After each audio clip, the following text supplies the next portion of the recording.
क्या करे, कूलर नहीं चलेगा। ओके, आज हम लोग करेंगे serial IO and data communication. Serial IO का मतलब मैंने आपको पहले क्लास में बताया था कि सीरियल कम्युनिकेशन वो कम्युनिकेशन होता है जिसमें बिट बाय बिट ट्रांसमिशन होता है, यानी कि एक साथ पूरा पैकेट ट्रांसफर करने की जगह कैसे ट्रांसमिशन किया जाता है, बिट बाय बिट।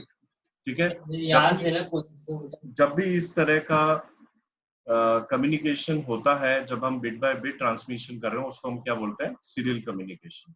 ठीक है, तो आज इसके लिए पहले कुछ बेसिक्स देख लेते हैं कि सबसे पहली चीज कि हमें क्या करना है इंटरफेसिंग करने के लिए। इंटरफेसिंग का मतलब क्या होता है कि जो हमारी माइक्रो प्रोसेसर की चिप है, उस माइक्रो प्रोसेसर की चिप के साथ कोई एक एक्सटर्नल चिप को ज्वाइन कराना, जिससे कि वो कुछ अपना टास्क परफॉर्म कर सके। ठीक है, तो ये अगर आपका माइक्रो प्रोसेसर है तो इसके साथ में मैंने एक एक्सटर्नल डिवाइस कनेक्ट की है जो कि अपना टास्क परफॉर्म कर सके, जिसकी हेल्प से माइक्रो प्रोसेसर कुछ स्पेशल काम कर सके। तो आज की क्लास में हम लोग सीरियल इनपुट आउटपुट डिवाइस के बारे में पढ़ेंगे। तो हाँ, तो सबसे पहले हमें क्या करना होता है, सबसे पहले हमें इंटरफेसिंग करने की कुछ रिक्वायरमेंट है। जैसे कि आपके पास लैपटॉप होता है या मोबाइल फोन होता है, तो उसके साथ आप कुछ भी एक्सटर्नल डिवाइस कनेक्ट करते हो तो उसकी कुछ बेसिक रिक्वायरमेंट होती है। मान लीजिए आपके पास मोबाइल फोन ही है, मोबाइल फोन में आप सपोज कुछ से ईयरफोन ही आप कनेक्ट करना चाहते हो, तो ईयरफोन के लिए भी आपको ये देखना होता है कि उसका 3.5 mm का जैक होना चाहिए, तो ये उसकी रिक्वायरमेंट हो गई। इसी तरीके से कोई सी भी डिवाइस हो, लैपटॉप में अगर आपका यूएसबी पोर्ट नहीं होगा तो आप पेन ड्राइव कनेक्ट नहीं कर सकते। इसी तरीके से प्रोसेसर को भी जब भी किसी एक्सटर्नल डिवाइस से कनेक्ट करना हो तो उसकी इंटरफेसिंग रिक्वायरमेंट्स चेक की जाती है। ठीक है, तो सबसे पहले हमें जो है उस डिवाइस को आइडेंटिफाई करना होता है उसके पोर्ट नंबर से, यानी कि कौन से पोर्ट नंबर पे या कौन से पोर्ट एड्रेस पे वो डिवाइस कनेक्ट है, उसका आइडेंटिफिकेशन करना होता है। फिर उसके बाद दूसरी चीज हमें देखनी पड़ती है कि क्या वो मेमोरी मैप्ड है, मतलब मेमोरी की किसी लोकेशन से हमने जो है उसकी मैपिंग कर रखी है, या किसी पेरिफेरल की हेल्प से हमने उसकी मैपिंग कर रखी है। पेरिफेरल का मतलब होता है कि जो भी एक्सटर्नल डिवाइस है उसका कोई एड्रेस हम सपोज यूज कर रहे हो, तो अगर ऐसी कुछ हम लोग काम कर रहे हो तो उसको हम बोलते हैं पेरिफेरल मैप। उसके बाद नेक्स्ट स्टेप है कि हम डिवाइस को इनेबल करते हैं। सबसे इंपॉर्टेंट एक होता है, किसी भी आप एक्सटर्नल चिप कनेक्ट करते हो, उस चिप में एक पिन होती है चिप सेलेक्ट के नाम से, CS के नाम से, अभी हम देखेंगे। एक पिन होती है जो कि चिप सेलेक्ट करने का काम करती है। जैसे ही इस पिन पे हम लॉजिक 1 देते हैं तो वो जो आईसी आपने कनेक्ट की है वो इनेबल हो जाती है। तो ये हम कैसे करते हैं, हमें कुछ एक उसके कंट्रोल वर्ड होता है, उस पर हमें रीड राइट सिग्नल सेंड करना पड़ता है।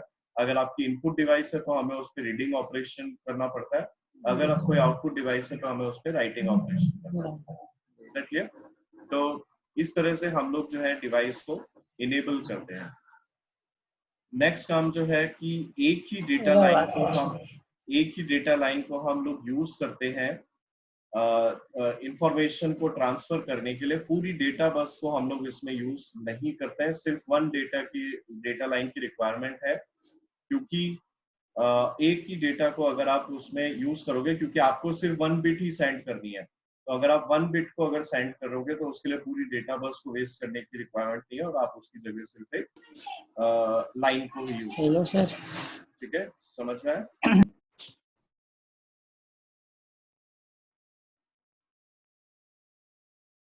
नेक्स्ट, अब डेटा का जो है कंट्रोल कैसे किया जा सकता है, तो इसके लिए भी कुछ तरीके हैं आपके पास। सबसे पहले माइक्रो प्रोसेसर कंट्रोल में होता है आपका कि अनकंडीशनल कंट्रोल, की बस आपने उसको कनेक्ट किया, कनेक्ट करते ही जो है कम्युनिकेशन स्टार्ट कर दे, पहली चीज। दूसरी चीज है पोलिंग, पोलिंग की हेल्प से भी आप जो है कम्युनिकेशन स्टार्ट कर सकते हो। Status check is also one thing, कि आप उसका स्टेटस चेक कर सकते हो कि whether it is ready to serve और नॉट। ठीक है, तो ये सब करने के साथ ही हम लोग जो है डेटा ट्रांसफर किया जा सकता है। उसके बाद डिवाइस कंट्रोल को हम लोग जो है इंटरप्ट की हेल्प से जो है यूज कर सकते हैं। क्योंकि इंटरप्ट का मतलब है कि अगर आपने इंटरप्ट यूज किया तो जैसे कि आप जानते हो ट्रैप से कनेक्ट है, RST 7.5, 5.5, 6.5 ये सारी इंटरप्ट्स हैं, वहां से भी आप किसी पेरिफेरल को कनेक्ट करके और उसका डेटा ट्रांसफर करवा सकते हो।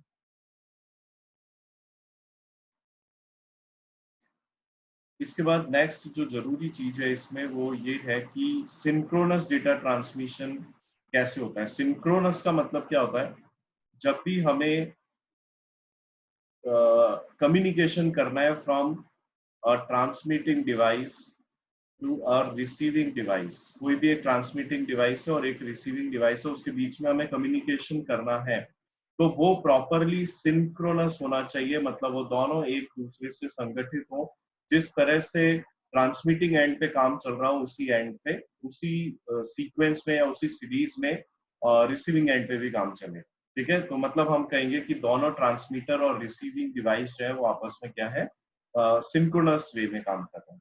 ठीक है, तो यहाँ पर भी सिंक्रोनस डेटा ट्रांसमिशन है, मतलब जैसे जैसे ट्रांसमिटिंग एंड की क्लॉक पल्स आगे बढ़ती जाएगी उसी तरीके से रिसीविंग एंड की भी क्लॉक पल्स सेम फ्रीक्वेंसी पे काम करेगी और उतने ही उसी हिसाब से डेटा को रिसीव करती जाएगी और आगे काम करेगी। ठीक है, तो इस चीज को हम बोलते हैं transmitter and receiver are synchronized, यानी कि कुछ हम सिंक्रोनाइजेशन सिग्नल्स जो है वहां पर सेंड करते हैं कम्युनिकेशन स्टार्ट करने से पहले, तभी जो है ट्रांसमीटर और रिसीवर में सिंक्रोनस होगा। सबसे पहले कुछ एक सिंक्रोनाइजेशन सिग्नल्स भेजे जाते हैं कि जो कि रिसीवर को बताते हैं कि now transmitter is ready to transmit some information. Receiver उस चीज को एक्सेप्ट करता है और उसके बाद ही कम्युनिकेशन स्टार्ट होता है। इस तरह के ट्रांसमिशन में हमें अच्छी स्पीड मिल जाती है ट्रांसमिशन की, लगभग 20 kbps की स्पीड हमें वहां पर मिल जाती है। उसके बाद दूसरी तरह का ट्रांसमिशन होता है मैसेज बेस्ड, जिसमें सिंक्रोनाइजेशन जो है कोई अगर सपोज आपका लॉन्ग मैसेज है, मान लीजिए कि एक मैसेज है जो कि बहुत लंबा है, उस मैसेज को स्टार्ट करने से पहले जो है ट्रांसमीटर रिसीवर को बता देता है और उससे पहले कुछ सिंक बिट्स को सेंड करके, सिंक सिग्नल को रिसीवर की तरफ सेंड करके और फिर जो है उसको यूज किया जाता है। ठीक है, तो इसको हम बोलते हैं मैसेज बेस्ड। आगे देखते हैं दूसरी तरह का, अभी हमने पढ़ा वो था सिंक्रोनस। अब दूसरी तरह का होता है असिंक्रोनस, जिसमें ट्रांसमीटर रिसीवर में कोई सिंक्रोनस ना भी हो तो चलता है। ठीक है, सर ठीक से बताइए मासिक। ठीक है, कंटिन्यूसली जो है ट्रांसमिशन चलता है,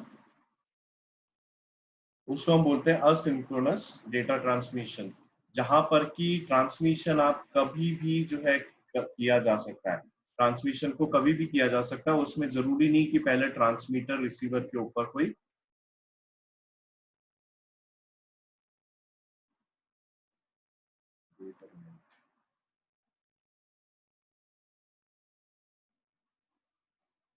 ठीक है, ट्रांसमीटर और रिसीवर में आपके पास कोई सिंक्रोनाइजेशन नहीं होता, यानी कि हमें कोई सिंक्रोनाइजिंग बिट्स को सेंड करने की रिक्वायरमेंट नहीं होती है। ठीक है, अगर ऐसा कम्युनिकेशन है तो हम उसको बोलते हैं asynchronous data transmission. Okay, is that clear. दूसरा इसमें होता है कैरेक्टर बेस्ड, यानी कि हर कैरेक्टर को हम सेपरेटली सेंड करते हैं। ठीक है, जहां पर भी, क्योंकि हमें पता है कि सिंक्रोनस में तो आपको पहले कोई भी अगर लॉन्ग डेटा बाइट हो या कोई सी भी आपकी डेटा बाइट हो, आपको उसके पहले कुछ सिंक्रोनाइजिंग पल्स भेजनी पड़ती है ट्रांसमिटर रिसीवर के पास, ट्रांसमीटर के द्वारा, जिससे कि रिसीवर को पता रहे कि अब ट्रांसमीटर कुछ ट्रांसमिट करना चाह रहा है।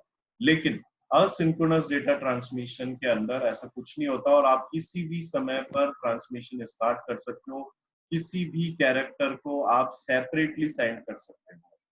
यहाँ पर एक इसका जो लिमिटेशन है वो ये कि यहाँ पर लो स्पीड ट्रांसमिशन होता है और यहाँ पर स्पीड सिर्फ 20 kbps के आसपास आपको ऑब्जर्व हो पाती है, जबकि सिंक्रोनस में स्पीड ज्यादा होती है। ठीक है, ये होता है असिंक्रोनस डेटा ट्रांसमिशन।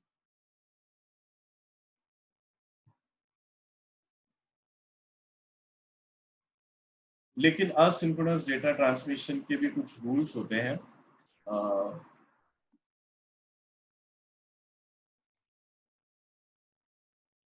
जो सबसे पहला रूल है वो ये होता है कि line is normally at logic 1, यानी कि हम इसको लॉजिक 1 के लिए इनेबल करके चलते हैं। जब भी लॉजिक 1 आएगा तभी हम समझेंगे कि डेटा ट्रांसमिट हो रहा है। हालांकि ये जरूर है कि कोई ट्रांसमीटर को ट्रांसमिट करने से पहले किसी पल्स को सेंड करने की कोई रिक्वायरमेंट नहीं है, लेकिन जब भी वो कैरेक्टर या डेटा सेंड करेगा वो हमेशा लॉजिक 1 की स्टेट में सेंड करेगा, और लॉजिक 0 हमेशा क्या कहलाता है, उसका स्पेस कहलाता है। ठीक है, it is always known as space. जो भी ट्रांसमिशन होता है उसको हम एक स्टार्ट बिट के साथ ही सेंड करते हैं, और वो स्टार्ट बिट क्या होती है, लो होती है। यानी कि अगर रिसीवर के पास लॉजिक 0 मिला है या लो मिला है सिग्नल, तो वो समझ जाता है कि ट्रांसमीटर कुछ ट्रांसमिट करने वाला, और उसके बाद जो लॉजिक 1 आता है उसमें ट्रांसमिशन स्टार्ट होता है। इसके बाद लगभग 7 या 8 बिट्स होती हैं जो कि कैरेक्टर को रिप्रेजेंट करती हैं कि कैरेक्टर ट्रांसमिट होता है। ठीक है, यानी कि एक स्टार्ट बिट भेजी और उसके बाद लगभग 7 या 8 बिट लॉजिक 1 पे रहती है जिससे कि ट्रांसमिशन हो पाता है। ठीक है, इसके अंदर आपके 7-8 बिट्स जितने भी या जितने भी कैरेक्टर्स हैं वो सारे उसके बाद एक साथ सेंड किया जा सकता है। आप सब पूछोगे कि सिंक्रोनस और एसिंक्रोनस में डिफरेंस क्या है, तो डिफरेंस यही है कि यहाँ पर कभी भी ट्रांसमीटर एक असिंक्रोनस के केस में any time signal can be transmit. ठीक है, इज दैट क्लियर? जबकि सिंक्रोनस के केस में ऐसा नहीं होता, और हमेशा एक सिंक्रोनस वे में जो है ट्रांसमिशन होता है, यानी कि clock pulse of transmitter synchronized with clock pulse of receiver, इस तरह से ट्रांसमिशन होता है। दूसरी बात, असिंक्रोनस डेटा ट्रांसमिशन में ट्रांसमिशन को हम जब भी हमें खत्म करना हो, मानो हमें ये पैकेट सेंड करना था, तो जब भी ये पूरा होने वाला हो तो इसके बाद हमें 1 या 2 स्टॉप बिट लगानी होती है। स्टॉप बिट का मतलब अब आप इसकी हेल्प से समझेंगे कि सपोज D0 से लेके D7 तक आपका पूरा एक कैरेक्टर था या पूरी आपकी डेटा बाइट थी, उससे पहले हमें एक स्टार्ट बिट सेंड करनी पड़ी जो कि एक्टिव लो है। आप देख सकते हो ये यहाँ से एक्टिव लो है। मैं थोड़ा सा इसको क्लियर कर देता हूँ जिससे आपको easily समझ आए। जैसे ही यहाँ से अभी अभी तक लॉजिक हाई पे चल रहा था, जैसे ही ये लो हुआ, ये आपकी स्टार्ट बिट बनी, और उसके बाद हमने पूरा डेटा बाइट जो है उसको सेंड करना स्टार्ट किया, और जैसे ही पूरा ये खत्म होने वाला होगा वैसे ही हम या तो एक हम स्टॉप बाइट देंगे, या इस एग्जांपल में आपको या इस फिगर में आपको 2 स्टॉप बाइट से समझा रखा है। ये जो 2 बाइट्स हैं या ये जो 2 बिट्स हैं, ये बता रही है कि ये स्टॉप बिट्स हैं, और इससे उसको रिसीवर को ये पता चलता है कि जो डेटा है वो इतना ही लंबा था और आ चुका है पूरा डेटा, और अब उसको नेक्स्ट का इंतजार करना होता है। ठीक है, समझ में आया आप सबको? इस फिगर की हेल्प से आप इसको समझ सकते हो।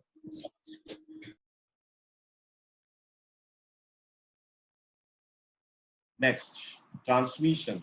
अब ट्रांसमिशन कई तरह का होता है, 3 तरह का होता है बेसिकली। एक होता है सिंप्लेक्स, एक होता है हाफ डुप्लेक्स, और एक होता है फुल डुप्लेक्स। कैसे होता है, मैं आपको उल्टा इसको समझाना शुरू करूंगा, यानी कि सबसे पहले मैं आपको समझाऊंगा फुल डुप्लेक्स। फुल डुप्लेक्स का मतलब होता है कि डेटा एक साथ दोनों डायरेक्शन में ट्रांसमिट हो सकता है, और इसका सीधा सीधा एग्जांपल है आपके मोबाइल फोन्स।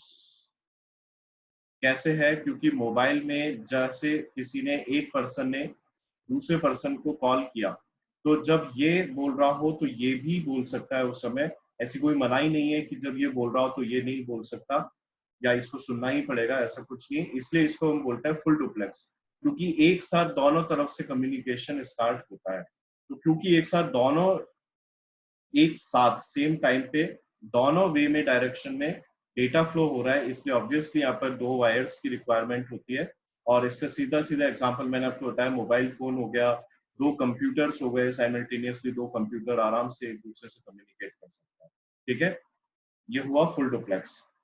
नेक्स्ट होता है हाफ डुप्लेक्स, जिसमें 2 वे ट्रांसमिशन तो है लेकिन एक बार में एक ही कम्युनिकेशन हो सकता है। यानी कि अगर ये पर्सन इस पर्सन से अगर कम्युनिकेट करना चाहे, तो जब ये पर्सन बोल रहा है तो इस पर्सन को बोलने का परमिशन नहीं है, ये सिर्फ उसकी बात सुन सकता है। और जैसे ही ये बोल चुका उसके बाद फिर ये इसको बोलने का मौका मिलेगा, और जब ये बोल रहा होगा तो ये कुछ नहीं बोल सकता और ये सिर्फ उसकी बात सुन सकता है। ठीक है, और इसका सीधा सीधा एग्जाम्पल होता है आपका वॉकी टॉकी। ठीक है, वायरलेस, जो कि आपने देखा होगा पुलिस वालों के पास होता है, आर्मी वालों के पास या डिफेंस वालों के पास होता है। ठीक है, उसको हम बोलते हैं हाफ डुप्लेक्स। आपने कई मूवीज में भी देखा होगा कि जो भी डिफेंस पे आपके आर्मीज वाले और ये सब होते हैं, वो जब बात कर रहे होते हैं तो सपोज ये अगर बात कर रहा हो तो ये अपनी बात करके और फिर उसके बाद बोलता है ओवर, और जैसे ये बोलता है ओवर उसके बाद ये बोलता है कि हेलो चार्ली इज स्पीकिंग, और जो भी कुछ कोटिंग है तो बोल के और फिर अपनी बात के बाद ओवर बोलते हैं। तब जो है दूसरा पर्सन ये समझ जाता है कि सामने वाला पर्सन अपनी बात पूरी बोल चुका है, and now it is my turn to speak. तो इस तरह का कम्युनिकेशन कहलाता है हाफ डुप्लेक्स, यानी कि बातचीत दोनों डायरेक्शन में हो सकती है, ये भी अपनी बात इसको बता सकता है और ये भी बात इसको बता सकता है, वो भी लेकिन अपनी बात बता सकते दोनों एक साथ आपस में कम्युनिकेट नहीं कर सकते, और एट अ टाइम दोनों में से सिर्फ एक ही जना बोलेगा। अगर ऐसा है तो हम उसको बोलते हैं हाफ डुप्लेक्स कम्युनिकेशन। समझ में आया बच्चों? लास्ट वन और simplest one is simplex communication या सिंप्लेक्स ट्रांसमिशन। सिंप्लेक्स ट्रांसमिशन का मतलब है सिर्फ one way transmission should be there, यानी कि अगर दो पर्सन हैं आपके तो उसमें से सिर्फ एक ही डायरेक्शन में ट्रांसमिशन हो सकता है। ठीक है, वो चाहे इस डायरेक्शन में हो चाहे इस डायरेक्शन में, लेकिन यहाँ से यहाँ अगर ट्रांसमिशन हो रहा है तो ये इस डायरेक्शन में कभी भी ट्रांसमिट नहीं कर सकता। ठीक है, और अगर इस डायरेक्शन में है तो ये आपका कभी भी ट्रांसमिट नहीं कर सकता। So only one way transmission is there, यानी कि एक ही ट्रांसमीटर है और एक ही रिसीवर है। जो रिसीवर है वो कभी भी ट्रांसमीटर नहीं बन सकता, वो हमेशा रिसीवर ही रहेगा। जबकि हाफ डुप्लेक्स में क्या था कि जब तक ये अपने कम्युनिकेट कर रहा है तब तक जो रिसीवर है वो रिसीवर है, जैसे ही इसने बात अपनी कम्युनिकेट की वैसे ही रिसीवर अब ट्रांसमीटर बन सकता है, और जो पहले ट्रांसमीटर था वो रिसीवर बन जाता है। ठीक है, तो ये डिफरेंस है सिंप्लेक्स में, हाफ डुप्लेक्स में और फुल डुप्लेक्स में। नाम से पता चल रहा है सिंप्लेक्स का मतलब वन वे, और जहां पर भी डुप्लेक्स आ गया तो डुप्लेक्स का DUP का मतलब है कि टू वे कम्युनिकेशन है वहां पर। ठीक है, यानी कि दोनों आदमी एक दूसरे से बातचीत कर सकते हैं। हाफ और फुल का मतलब ये है कि जहां पर भी हाफ डुप्लेक्स लिखा हुआ है वहां पर एक बार में सिर्फ एक ही कम्युनिकेट करेगा, दूसरा सिर्फ रिसीवर बनेगा। और फुल डुप्लेक्स का मतलब है कि दोनों ही ट्रांसमीटर बन सकते हैं। ठीक है, दोनों ही साइमल्टेनियसली एक दूसरे से अपनी बात रख सकते हैं। ठीक है, एग्जाम्पल मैंने बताया फुल डुप्लेक्स का मोबाइल फोन।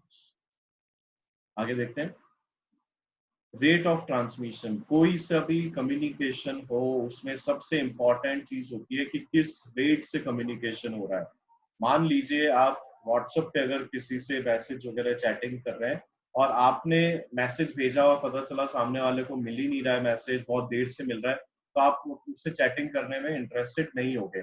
सिमिलरली अगर आपने उससे कॉल किया किसी को और बार बार अगर कॉल ड्रॉप हो रहा है, आपकी कॉल डिस्कनेक्ट हो रही है, तो आप यही कहोगे कि शायद नेटवर्क नहीं आ रहा। एक्चुअली वहां पर जो भी आपका डेटा रेट है या नेटवर्क की जो रेट है वो अनस्टेबल है, इस वजह से ट्रांसमिशन नहीं हो पाता। अगर हम इंटरनेट की बात करें तो वो डेटा रेट हो जाती है, अगर वॉइस कॉलिंग की बात करें तो वॉइस कॉलिंग की रेट है। ठीक है, इस तरह से हम लोग जो है रेट ऑफ ट्रांसमिशन को डिसाइड करते हैं। तो सबसे पहले देखते हैं पैरेलल ट्रांसमिशन के लिए। जैसा मैंने आपको बताया पैरेलल ट्रांसमिशन मतलब सारी की सारी बिट्स एक साथ ट्रांसमिट हो सकती है, और सीरियल ट्रांसमिशन में जैसे मैंने आपको बताया बिट बाय बिट हम लोग सेंड करते हैं। ठीक है, at a time one bit can be sent only. So there needs to be an agreement on how long each bit stays online. इसलिए क्योंकि सीरियल ट्रांसमिशन है, सीरियल ट्रांसमिशन में एक बार में एक ही बिट जाएगी, इसलिए यहाँ पर ये पहले होता है कि कौन सी बिट जाएगी और कितनी देर के लिए जाएगी। ठीक है, how long each bit stage on the line. क्योंकि अगर सपोज आपके पास ये आपकी अगर चैनल की लाइन है और इसमें अगर आप बिट बाय बिट अगर इस पे सेंड कर रहे हैं डेटा, तो और दूसरा अगर सपोज यूजर है उसको भी अगर सेंड करनी है तो वो कैसे सेंड करेगा, उसको पहले पता होना चाहिए कि जो डेटा अभी ट्रांसमिट हो रहा है बैंडविड्थ पे वो कितनी बैंडविड्थ कंज्यूम कर रहा है और वो कितनी देर तक जो है चलेगा। ठीक है, इस तरह से जो है ये डिसाइड किया जाता है कि how long each bit stage on the line. तो यूनिट क्या होती है रेट ऑफ ट्रांसमिशन की? बिट्स पर सेकंड। आपको पता है आजकल बिट पर सेकंड बहुत स्मॉलर डेटा रेट मानी जाती है। कम से कम kbps और mbps की स्पीड जो है डिजायरेबल हो गई है आज के दौर में। ठीक है, this is the unit to measure the rate of transmission. Length of each bit देखी जाती है कि किस तरह से जो है क्या लेंथ माना जाता है कि एक आपकी जो बिट है उसकी कितनी लेंथ है। तो जो भी उसकी डेटा रेट है या बॉड रेट है उसके अकॉर्डिंग डिसाइड होता है कि कितनी लॉन्ग जो है एक रहेगी। मान लीजिए कि अगर एक बिट को सेंड होने में 1 सेकंड का टाइम लग रहा है तो हम उसको सिंपल सिंपल ये कह देंगे कि उसकी डेटा रेट कितनी है 1 बिट पर सेकेंड। ठीक है, क्योंकि एक बिट को सेंड होने में 1 सेकंड अगर लगता है तो हम सिंपली उसको मान लेंगे कि इट्स स्पीड इज 1 बिट पर सेकंड। ठीक है, और लेंथ उसकी क्या होगी कि 1 सेकंड उसको लग रहा है, 1 सेकंड में 1 बिट वो ट्रांसमिट कर रहा है। ठीक है, तो बॉड जो हम यूज कर रहे हैं नया वर्ड, इसका मतलब है बिट्स पर सेकंड 0.8 और seconds per bits is called as 1 bit 1 upon baud, क्योंकि बॉड जो है उसकी अपोजिट यूनिट है। ठीक है, जैसे कि टाइम और फ्रीक्वेंसी है उसी तरीके से बॉड और डेटा रेट जो है एक दूसरे के अपोजिट है। ओके, तो अगर सपोज आपका चल रहा है 1200 बॉड की वो चल रही है तो इसका मतलब उसकी लेंथ कितनी हो गई 1/1200 और 1/1200 आप जैसे करोगे 0.83 मीटर्स पर सेकंड सॉरी मिली सेकेंड्स।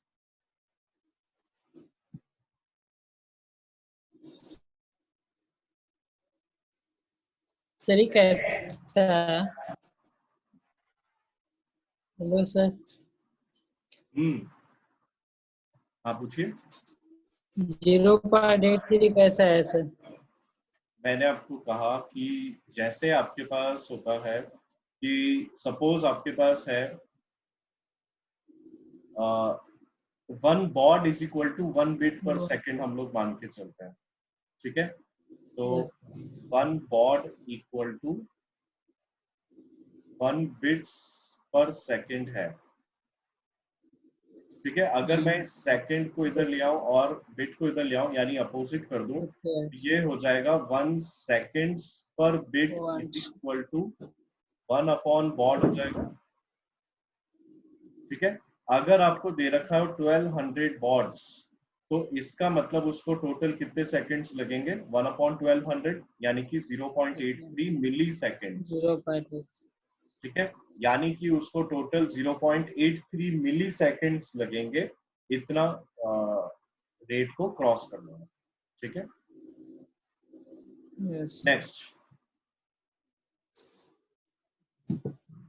नेक्स्ट हम देखते हैं कि इंटरफेसिंग के लिए सीधा जो कि आपके सिलेबस में है सॉफ्टवेयर कंट्रोल्ड सीरियल ट्रांसमिशन। अभी तक हमने जो देखा कि हम कुछ हार्डवेयर ऐसा कनेक्ट कर सकते हैं जिससे कि हम सीरियल ट्रांसमिशन को सपोर्ट कर सकें। ठीक है,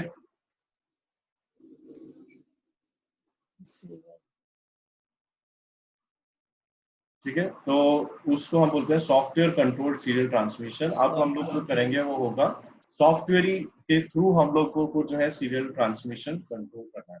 तो सबसे पहले आपको ये देखना होगा कि ट्रांसमिशन लाइन जो है आपकी लॉजिक 1 पे होनी चाहिए बाय डिफॉल्ट, और जैसे ही आप किसी बिट को ट्रांसमिट करना स्टार्ट करेंगे तो वो पूरी एक कंप्लीट बिट लेंथ तक जो है ट्रांसमिट करेगा।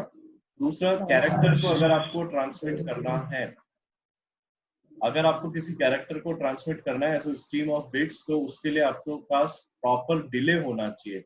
बिना डिले के आप लोग जो है किसी भी स्ट्रीम को, स्ट्रीम समझ रहे हो आपकी पूरी एक सीरीज ऑफ डेटा बिट्स है। ठीक है, इस तरह से इसमें बहुत सारी बिट्स हैं। इस तरह से अगर आपको पूरी बिट्स को सेंड करना है तो आपको उसके लिए कुछ डिले का यूज वहां पे करना चाहिए। ओके, नेक्स्ट उसके बाद आपको पैरिटी की कैलकुलेशन होनी चाहिए कि आपने जो डेटा सेंड किया उसकी क्या पैरिटी है, जिससे कि आप एरर करेक्शन या डिटेक्शन को मेजर कर सको। क्योंकि आपको ये पता होना चाहिए कि मैंने जो सेंड किया है वो रिसीवर पे प्रॉपरली सेंड हो भी रहा है या नहीं। ठीक है, तो उसके लिए एक इंपॉर्टेंट चीज होती है पैरिटी, उसकी क्या, जो भी आपने डेटा बाइट सेंड की उसकी क्या पैरिटी है। ठीक है। और अगर आपको जरूरत हो, आपको लगता है कि आने वाले जो भी कम्युनिकेशन है उसमें एरर आने के चांसेस बहुत ज्यादा है, तो आपको पैरिटी बिट को भी साथ में ट्रांसमिट करने की रिक्वायरमेंट होती है। ठीक है। इसके बाद जैसा हमने इससे पहले पढ़ा था कि जो भी आपकी डेटा बिट है उसके साथ में एक स्टार्ट बिट और उसके पीछे की तरफ आपको स्टॉप बिट लगानी होती है। उस तरह से आपको appropriate number of stop bits यहाँ पे ट्रांसमिट करना जरूरी होता है। ठीक है। और जैसे ही पूरा ट्रांसमिशन हो जाएगा वैसे ही जो है ट्रांसमिशन लाइन वापस लॉजिक 1 पे रिटर्न हो जाएगी। ठीक है। इसकी हेल्प से समझते हैं किस तरह से सीरियल ट्रांसमिशन होता है।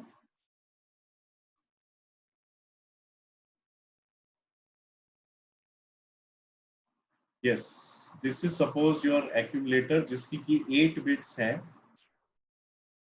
ठीक है, जिसकी 8 बिट्स हैं और D0 D1 इस तरह से चल रही है और ये आउटपुट पोर्ट है, तो पहले यूं D0 जाएगी, फिर D1 जाएगी, फिर D2 D3 D4। क्योंकि सीरियल ट्रांसमिशन वापस मैं बता रहा हूँ क्या होता है, बिट बाय बिट ट्रांसमिशन होता है। तो पहले D0 यहाँ से गई आउटपुट पोर्ट पे, जब D0 चलेगी तो उसके बाद फिर जो नेक्स्ट आपकी क्लॉक पल्स आएगी उसमें D1 जाएगी, फिर D2 D3 D4, इस तरह से एक एक बिट यहाँ से शिफ्ट होती चली जाएगी और इधर आउटपुट पोर्ट पे आएगी। इसको हम बोलते हैं serial data transmission. Okay, next है किस तरह से हम लोग जो है सीरियल ट्रांसमिशन करते हैं, उसका एक फ्लो चार्ट है। किस तरह से किया जाता है, सबसे पहले आपको एक बिट काउंटर को सेट करना होता है D0।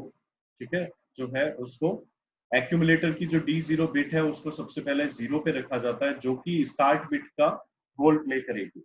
एक बार स्टार्ट बिट हो गई उसके बाद आपको बिट का टाइम तक का वेट करना चाहिए। जैसे ही आपने उसका वेट किया उसके बाद जो भी कैरेक्टर है वो एक्यूमुलेटर में आ जाता है। एक्यूमुलेटर में आने के बाद जो है वो वापस बिट टाइम का वेट करेगा और एक्यूमुलेटर को लेफ्ट रोटेट करके और बिट काउंटर को 1 से डिक्रीमेंट किया जाता है, क्योंकि जो भी डेटा है वो इस तरह से है। तो आपको पता है कि एक एक बार जो है इन सबको हमें रोटेट करना है, यानी कि इस डायरेक्शन में जो है D0 यहाँ से जाती जाएगी, फिर D1 यहाँ से जाएगी, फिर D2 जाएगी। तो इस तरह से जो है ये जाएगा। तो इसलिए ए को हमें जो है लेफ्ट रोटेट करना और जो बिट काउंटर है उसको हमें डिक्रीमेंट करना है। अब उसके बाद हमें चेक करना होता है कि क्या सारी बिट्स जो है ट्रांसमिट हो चुकी हैं। तो क्या जो आपने जो लास्ट बिट ट्रांसमिट की है वो सबसे लास्ट की, या उसके बाद भी और कोई बिट है। अगर लास्ट बिट नहीं है तो वो वापस वेट करेगा, वापस रोटेट करेगा और ये प्रोसेस चलता रहेगा। और जैसे ही आपको लास्ट बिट मिलेगी वैसे ही आप उसमें पैरिटी या स्टॉप बिट्स उसके साथ में ऐड कर देंगे। ठीक है, इज दैट क्लियर? इस तरह से ट्रांसमिशन होता है। नाउ किस तरह से डेटा रिसीव होता है, सीरियली ट्रांसमिट करना तो आपने सीख लिया, लेकिन उसके साथ ही ये देखना जरूरी है कि डेटा को किस तरह से रिसीव किया जाता है। तो इसके लिए कुछ जो मेन स्टेप्स हैं वो ये हैं कि क्योंकि हमें पता है कि जैसे ही क्लॉक पल्स पे लो सिग्नल आएगा तो रिसीवर के लिए इंडिकेशन है कि अब ट्रांसमीटर कुछ ट्रांसमिट करने वाला है। तो वो किसी लो का वेट कर रहा होता है, फिर ट्रांसमिशन लाइन पे कुछ लो सिग्नल मिलेगा जो कि स्टार्ट बिट को इंडिकेट करेगा। उसके बाद जो भी लाइन पे जितनी भी वैल्यूज आ रही है उसको वो रीड करेगा, यानी कि जो भी 8 बिट लेंथ है उसको रीड करेगा। 8 बिट का कैरेक्टर है, क्योंकि हमें पता है माइक्रो प्रोसेसर की डेटा बस की लेंथ जो है 8 बिट है, इसलिए एक बार स्टार्ट बिट रिसीव हो गई उसके बाद 8 बिट तक जो है वो कैरेक्टर्स को रिसीव करेगा।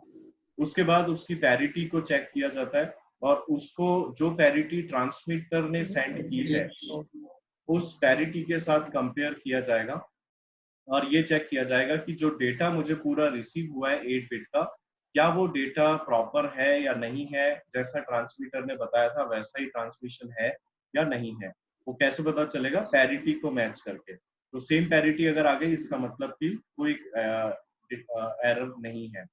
ठीक है, उसके बाद वापस appropriate number of stop bits जितनी भी ट्रांसमीटर ने सेंड की थी उसको चेक करके और रिसेप्शन जो भी आपने सिग्नल रिसीव किया है उन सबको वेरीफाई कर लिया जाता है।